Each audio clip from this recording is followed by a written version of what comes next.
بسم الله الرحمن الرحيم، والصلاة والسلام على أشرف المرسلين سيدنا محمد النبي الأمين إلى يوم الدين.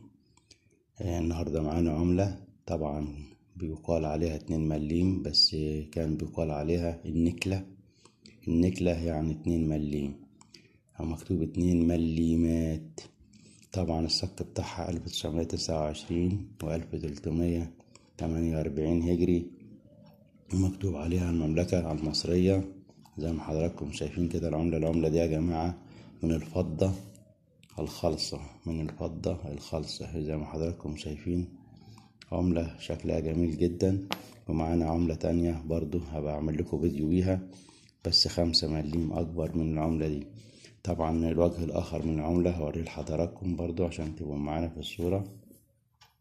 دوت الوجه الاخر للعملة اهو، مكتوب فاروق الاول ملك مصر. زي ما حضراتكم شايفين العملة طبعا تعتبر متهالكة.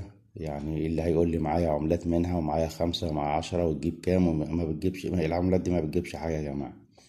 العملات دي بتعمل مبالغ ضعيفة جدا، 15 جنيه 20 جنيه الكلام ده. طبعا هي العملة احسن من الفلوس. العملة عندي ديت احسن من الفلوس اللي احنا بنتكلم عليها دي.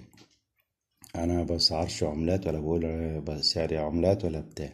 انا بعمل لكم العملة ديت اصلها ايه، وكان الصك بتاعها سنة كام، وقابل المملكة وقابل الملك فاروق والكلام ده.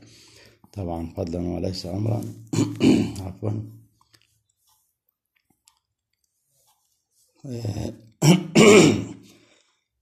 فضلا وليس امرا تعملوا لنا اشتراك بالقناة، وتفعيل زر الجرس بالكل، وتفعلوا زر الجرس عشان الفيديو.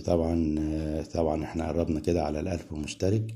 طبعا بحضراتكم ولايكاتكم الحمد لله القناة قربت على 1000 مشترك، وعقبال ما توصل لل4000 ساعة ان شاء الله بوجودكم. ونشكر كل من اشترك بقناتي، طبعا واللي ما اشتركوش طبعا لهم فضل كبير لينا على المشاهدات اللي هي تمت ليا. المشاهدات طبعا بتجيب ساعات يا جماعة، ونشكرهم جميعا. والسلام عليكم ورحمة الله وبركاته.